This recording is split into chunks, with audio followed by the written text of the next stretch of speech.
അപ്പം എങ്ങനെയാ ഒരു വീഡിയോ ആണോ അല്ലേ? Welcome back to my channel. ഞാൻ പാർവതി. അപ്പം ഇന്നത്തെ ഒരു കുട്ടി ഒരു വ്ളോഗാണ്. ഇന്ന് ഏകാദശിയാണ്. അപ്പം നമ്മൾ പെട്ടെന്ന് തീരുമാനിച്ചാണ് ഞാനും അമ്മയും കൂടി ഗുരുവായൂർ പോകാമെന്ന്. അപ്പം ഇപ്പോൾ സമയം രാവിലെ പാലരുവിക്ക് പോകാനാണ്. പാലരുവി ലേറ്റാണ്. അപ്പം നമ്മളിപ്പം 5 മണി കഴിഞ്ഞു, എല്ലാം റെഡിയായി സെറ്റാണ് പോകാനായിട്ട്. അപ്പം ഞാൻ വെച്ച് കുട്ടി വ്ളോഗ് എടുക്കാമെന്ന്. ഒന്ന് ട്രാവലിംഗ് വ്ളോഗും പറ്റുമെങ്കിൽ അമ്പലത്തിലെ വ്ളോഗും എടുക്കാം. ബിക്കോസ് അമ്പലത്തിൽ ഇത്രയും തിരക്കായിരിക്കും, നമുക്ക് ഫോൺ കൊണ്ടുപോകാൻ പറ്റുമെന്നൊന്നും അറിയില്ല, കുറേ റെസ്ട്രിക്ഷൻസ് ഒക്കെ ഉണ്ടല്ലോ. അപ്പം അതുകൊണ്ട് അവിടെ വരെ ചെല്ലുന്ന ഒരു കുട്ടി വ്ളോഗ് എടുക്കാമെന്ന് വിചാരിച്ചു. നമുക്ക് വ്ളോഗിലേക്ക് പോകാം. അപ്പോൾ നമ്മൾ ട്രെയിനിൽ കയറി. സൈഡ് സീറ്റാണ് കിട്ടിയത്. അത്യാവശ്യം പാലരുവിയിൽ തിരക്ക് കുറവായിരുന്നു.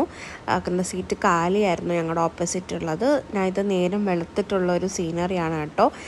ഏകദേശം നമ്മൾ എറണാകുളമൊക്കെ ആവാറായിട്ടുണ്ടായിരുന്നു. അതുകൊണ്ട് അമ്മയും ഞാനുമാണ്. നല്ല നല്ല സീനറീസാണ്. പുറത്ത് നോക്കുമ്പോൾ നല്ല കുഞ്ഞ് തണുപ്പും ഒക്കെ ആയിട്ട് നമുക്കിങ്ങനെ കാണാനായിട്ട് ഭയങ്കര, അതുപോലെ തന്നെ നല്ല തണുപ്പും ഉണ്ടായിരുന്നു.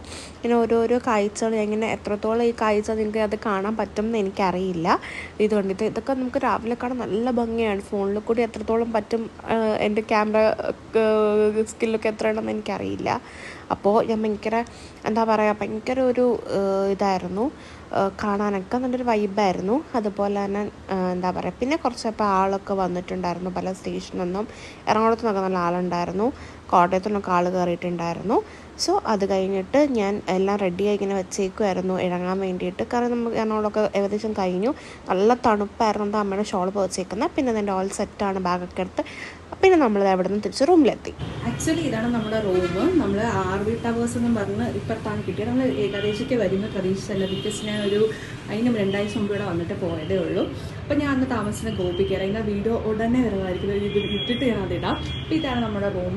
ഒരു എന്താ പറയുക, നോർമൽ റൂമാണ്. നല്ല നീറ്റ് ആൻഡ് ക്ലീൻ ആണ്. ഇതാണ് നമ്മുടെ ബെഡ് വരുന്നത്. ഞങ്ങൾ 2 പേരുടെ അമ്മയും. ഇതാണ് നമുക്കൊരു കബോർഡ്, പിന്നെ ഒരു മിററും, പിന്നെ ഒരു വാഷ്റൂമും വരുന്നുണ്ട്. ഇതാണ് നമ്മുടെ ഒരു കുട്ടി റൂം. അപ്പം ഇനി നമ്മളിവിടുന്ന് ഇവിടുത്തെ വ്യൂ എന്ന് പറഞ്ഞാൽ നേരെ നമ്മുടെ ടൗണാണ്. ആക്ച്വലി ഇത് കാണാൻ പറ്റുമെന്ന് എനിക്കറിയില്ല. നേരെ കാണുന്ന അവിടെ നിന്നാണ് അമ്പലത്തിലൂടെ പോകുന്ന വഴി. ഫ്രണ്ടിൽ തന്നെയാണ്, പക്ഷെ നമുക്ക് തൊട്ട് ഫ്രണ്ടിൽ കിട്ടിയില്ല. ബിക്കോസ് ഏകദേശം ആയതുകൊണ്ട് നമ്മൾ പെട്ടെന്ന് തീരുമാനിച്ചൊരു കാര്യമായതുകൊണ്ട് ഈ റൂം എങ്ങനെയെങ്കിലാണ് കിട്ടിയത്. അപ്പം നമുക്കിനി ഇവിടുന്ന് റെഡിയായി പോകണം, കുറച്ച് റെസ്റ്റ് എടുത്തിട്ട്. ആക്ച്വലി എൻ്റെ ഒരു ഫ്രണ്ട് വന്നിട്ടുണ്ടായിരുന്നു. അപ്പം ഞാൻ ഫ്രണ്ടിൻ്റെ കൂടെ പോയപ്പോൾ എടുത്ത ബിറ്റ്സാണിത്, അമ്പലത്തിൻ്റെ ഫ്രണ്ടും ഒക്കെ. അല്ലാതെ അവിടെ ഫോൺ കൊണ്ടുപോകാനേ പറ്റില്ല. നിങ്ങൾക്ക് ഈ വീഡിയോ കാണുമ്പോൾ അറിയാം എന്തുമാത്രം തിരക്കാണെന്ന്. ഇത് നമ്മുടെ അവിടെ ബാക്ക് സൈഡിലുള്ളതാണ്. ഈ ഒരു ഇത് വൈകിട്ടത്തെ ഒരു വ്യൂ ആണ് അമ്പലത്തിൽ. നമുക്ക് സൂചി കുത്താൻ സ്ഥലമില്ല എന്ന് പറഞ്ഞാൽ അമ്മാതിരി തിരക്കായിരുന്നു ഏകാദശിക്ക്. പക്ഷെ കൃഷ്ണനെ കാണാൻ പറ്റിയത് ഭയങ്കര സന്തോഷവും ഭയങ്കര ഇതായിരുന്നു. കാര്യം ഒരിക്കലും പ്രദേശം നമുക്ക് പോകാൻ പറ്റുമെന്ന് ഞങ്ങൾ സന്തോഷത്തോടുകൂടി കണ്ട് തൊഴുതിറങ്ങി. ഇത് അവിടെ ഒരു കടയിൽ ഞാൻ കുഞ്ഞ് കൃഷ്ണനെ വാങ്ങാൻ കയറിയപ്പോഴത്തേക്ക് എടുത്തതാണ്. ഇത് ഞങ്ങൾ താമസിക്കുന്ന റൂമിന് തൊട്ട് ഫ്രണ്ടിൽ ഉള്ളൊരു കാഴ്ച അവരുടെ ഓഡിറ്റോറിയമാണ്. അത് നല്ല രസമുണ്ടായിരുന്നു കാണാനായിട്ട്. അതോടാണ് ഞാനത് എടുത്തത്. പിന്നെ ആക്ച്വലി ഇന്ന് എനിക്ക് ബാക്കി എടുക്കാൻ പറ്റിയില്ല. അപ്പം ഇന്ന് സെക്കൻഡ് ഡേ ആണ്, അതായത് 12-ാം തീയതിയാണ്. 11-ാം തീയതി കൃഷ്ണനെ കണ്ടു. എന്തോ ഒരു പറഞ്ഞറിയിക്കാൻ പറ്റുന്നൊരു ബ്ലെസ്സിങ് ആണ്. കാണാൻ പറ്റി.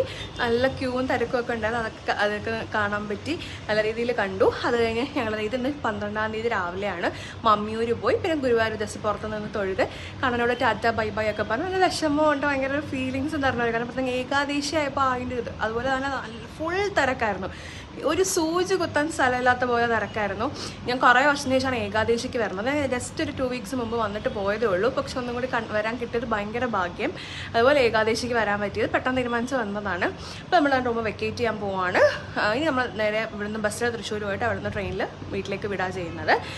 അപ്പം ഭയങ്കര സന്തോഷമായിട്ടുള്ള കുട്ടി വ്ളോഗാണ്. ഇഷ്ടപ്പെട്ടെങ്കിൽ ഷെയർ ചെയ്യുക, ലൈക്ക് ചെയ്യുക, സബ്സ്ക്രൈബ് ചെയ്യുക. പിന്നെ ഗുരുവായൂർ ഏകാദശിയുടെ ഞാൻ കുട്ടി ഷോർട്സ് ആയിട്ട് ഇടുന്നുണ്ട്. ബിക്കോസ് നല്ല തിരക്കായതുകൊണ്ടാണ് ഞാൻ ഫോണൊന്നും എടുക്കാതെ പോയത്. പിന്നെ ഞാൻ പോയി കുറച്ചെടുത്ത ബൈറ്റ്സ് ആണ്. അപ്പോൾ അതുകൊണ്ട് ഞാൻ ഷോർട്ടായിട്ട് അപ്ലോഡ് ചെയ്തേക്കാം. അപ്പം ടാറ്റാ. ഞാൻ ഓൾറെഡി ഏകാദശിയുടെ ഷോർട്സ് അപ്ലോഡ് ചെയ്തിട്ടുണ്ട്, നിങ്ങൾ കണ്ടു നോക്കണം. അത് ഞാൻ അന്ന് തന്നെ ഇട്ടിട്ടുണ്ടായിരുന്നു ഏകാദശിയുടെ വ്ളോഗ്. ഇത് കുറച്ച് ലേറ്റായിപ്പോയി. അതുപോലെ തന്നെ ഇതിന് മുമ്പ് ഞാൻ ഒരു 2 വീക്സോ 3 വീക്സ് ബാക്ക് ഞാൻ പോയിട്ടുണ്ടായിരുന്നു ഗുരുവായൂർ. ഞാനും അമ്മയും കുഞ്ഞമ്മയും കൂടെ ആ വ്ളോഗ് അപ്ലോഡ് ചെയ്തിട്ടായിരിക്കും ഈ വ്ളോഗ് വരുന്നത്. അപ്പം അടുത്ത വീഡിയോ അതുവരെ ടാറ്റാ. ഏകാദശിയുടെ അന്ന് അവിടെ കുളമുണ്ട്. അവിടെ തന്നെ ഇങ്ങനെ കാണിച്ചിരിക്കുന്ന ലൈറ്റിനകത്ത് കൃഷ്ണൻ്റെ പല പല രൂപങ്ങളും കളിക്കുന്നത്, കുഞ്ഞു തൊട്ടുള്ള കാര്യങ്ങൾ, അതിനെ ഇങ്ങനെ ജസ്റ്റ് ഒന്ന് കാണിച്ചതാണ്.